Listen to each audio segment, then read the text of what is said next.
Welcome to Guru Trader video for Wednesday, June 16th, 2010. Here's the 5 market movers that we're following today. 3 new symbols, 2 follow-ups. On the NASDAQ, following up on NBIX, Neurocrine Biosciences Inc., 535 up 65 cents. Also on the NASDAQ, new symbol URRE, Uranium Resources Inc., 65 cents up 15 cents. On the AMEX, following up on RNN Rexahn Pharmaceuticals, 143 up 28. And on the TSXV Venture, new symbol VST Vast Exploration Inc., 82 up 9. And lastly, also on the TSXV Venture Exchange, new symbol FAU, Fire River Gold Corp., 53 cents up 10.5. Let's take a closer look at these stocks. A few videos ago we mentioned the Fibonacci retracements and support levels, and the Dow at least appears to be holding that 10,100 200-day moving average. And as long as it holds this 10,400 level, which is a couple hundred points above that, through Friday we'll probably be more positive next week and start putting out these videos every day again if we can come up with at least 5 to 7 symbols a day worth tweeting about. Here's 5 symbols that have popped up today. 2 of them are follow-ups, 3 of them are new symbols.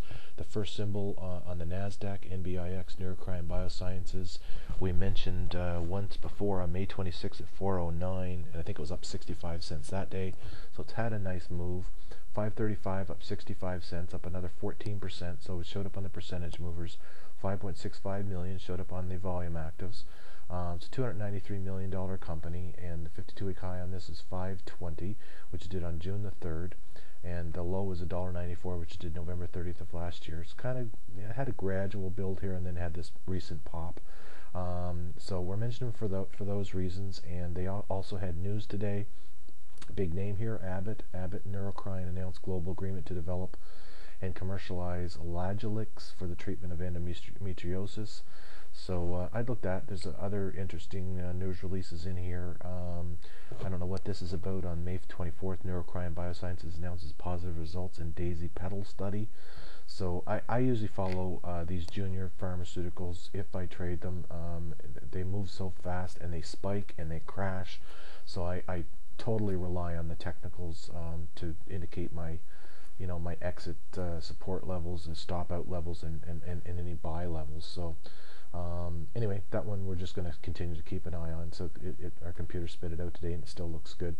On the NASDAQ as well, this URRE, this is a new symbol, Uranium Resources Inc., 65 up 15, up 30%. We like to be contrarians. Everybody's talking gold. We love gold too, silver, a lot of the base metals. Now uranium a couple of years ago was hot. The commodity price is way down. So I don't know. I kind of, my gut's telling me that maybe you're going to see another kick of the can either late this year or into next year. They cycle, and it's due for uranium to cycle around again. Who knows? Could be wrong. Anyway, 30% move, 2.1 million shares, 56 million shares outstanding, $37 million company. The 52-week high was $1.61, which it did on June 15th of last year, way back here, and it kind of slid all the way down, and it had a low of 45 cents on May 25th. So it's had a little pop here. This could just maybe be a blip from from the sell-off bottoming out, and may continue that trend again. I don't know, but they also had news yesterday which seemed interesting. 10th Circuit rules in favor of Uranium Resources Inc. in Indian country case. I don't have time to go into it, but it looks like some large uranium property. I'm not sure how proven it is, but they weren't able to develop it because it was declared Indian County at lower court levels, and now they've got a ruling in their favor. I don't know if it can be appealed, but they say they can continue with their work on the property. So ruling clears mining company to pursue permit with state of New Mexico.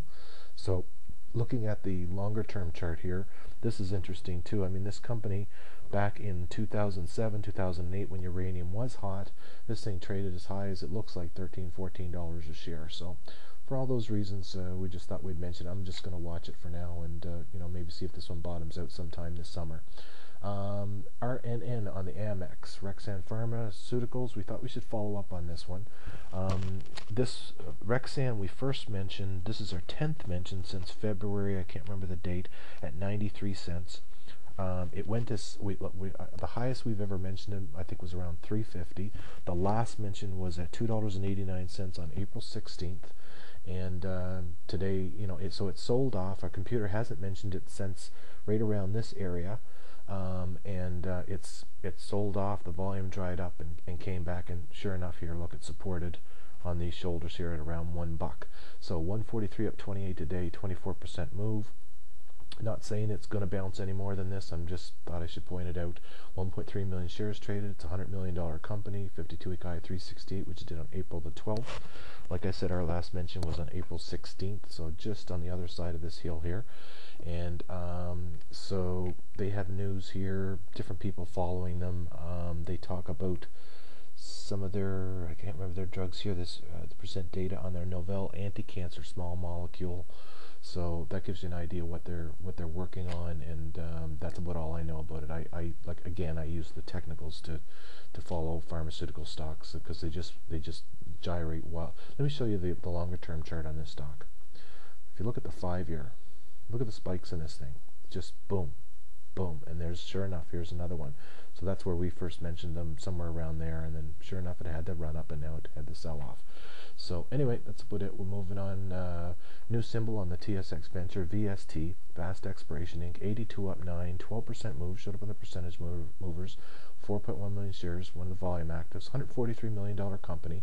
52-week high 95 cents, which it did on May 3rd. The low 36.5, which did July the 8th of last year. Had a somewhat constructive build over the last year. Now this one, they're looking for oil in Kurdistan, Iraq. So they're hunting for oil in elephant country, which is interesting. And they provided an update. They talk about 3,600 to 4,000 meters. They're ahead of schedule, and they're in another one. I'm not sure if it's this one or another release. They said that they're well spudded. I'm not sure where the intermediate casing point currently being drilled down to 13.3/8 intermediate casing point. Decision to drill a pilot hole was based on the expected fracture. Okay, don't have time to go into all that, but they're very pleased with the progress. The drilling program is ahead of their projected estimates. They're looking forward to entering the primary zone of interest that are below the current depths. And they mentioned here drilling is expected to take an additional 3 months to complete and will target up to 7 potential reservoirs in the Cretaceous, Jurassic, and Triassic formations. Looking at the longer chart here, stock's been above $1 in the last 5 years. Has had a build since 2009, and it's approaching that level again. Let's go back 10 years. At one time, it looks back in 2004, it was up to $3. So anyway, that one popped up, worth keeping an eye on. And lastly, also on the Venture Exchange, FAU, Fire River Gold, 53 up 10 cents, 25% move, 3 million shares traded. 52-week high was 75 cents, which it did back in November 25th of last year. Sold off going into the new year, bounced around 40 cents, and recently has been making a move. So anyway, and looks like for good reason. Today they put out news, high-grade gold results. Nixon Fork Gold Mine, Alaska, 27 grams gold over 24 meters. That looks significant at initial glance. And back here, the 12,000 meter drilling program. And on the 7th, they announced the $4.2 million financing. I believe that was around 40 cents. And on June the 3rd, they announced 23 grams over 40 feet, including other intervals. And so, it looks interesting. This one I'm going to start doing my homework on. So anyway, that's about it for today. Do your homework, and we'll talk with you soon. Guru Trader videos and tweets are daily snapshots of 5 to 7 very active small and microcap stocks from all North American stock exchanges. We simply track stocks that are trading up significantly on news or making new highs on very high volume without any further consideration of company fundamentals. The point is to save time by focusing on only those stocks that are moving right now. Guru Trader symbols come from filtering market movers and from subjective observations. Our software cross-references today's volume actives, percent gainers, and dollar gainers, which are filtered down to just lower-priced stocks. We then look at each stock's charts for apparent uptrends, and news headlines for obvious one-day-only events to exclude, like a buyout, or for longer-term growth-related news like financials, drill results, patent approvals, etc. to include. This is similar to how many traders look for new stocks as a starting point for further research with their financial and investment advisors.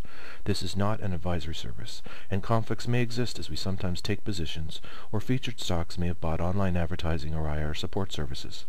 Any content published by Investors Guru Small Cap Stock Observer is subject to the terms of our privacy policy and disclaimer at investorsguru.com. For our other small-cap stock channels, follow Twitter's Guru Trader Tweet in real time on your PC or mobile device at twitter.com/investorsguru. Subscribe to watch YouTube's Investors Guru video channel at youtube.com/investorsguru. Search Investors Guru at facebook.com and add us as a friend to see our videos, tweets, etc. that are all synced to post on our wall. It's free to sign up at investorsguru.com stock community for comprehensive quotes, newsletters, profiles, forums, etc., or to update your portfolio, watch list, alerts, and news by email preferences. Thanks for watching.